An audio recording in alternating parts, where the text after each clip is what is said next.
تا حالا شده بعد از چند تا ضرر کاملا گیج بشی و ندونی باید چیکار کنی؟ انگار همه چی خراب شده.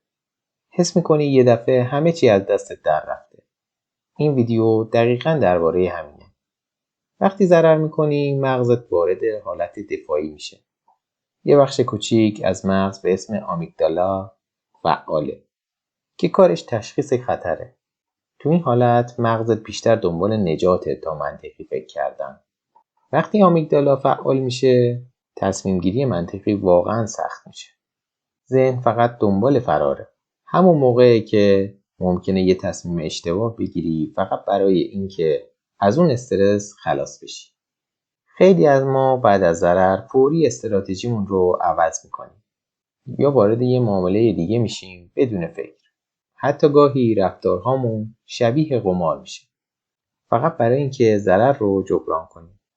اما یه سری کارهای ساده هست که کمک میکنه این چرخه رو بشکنیم.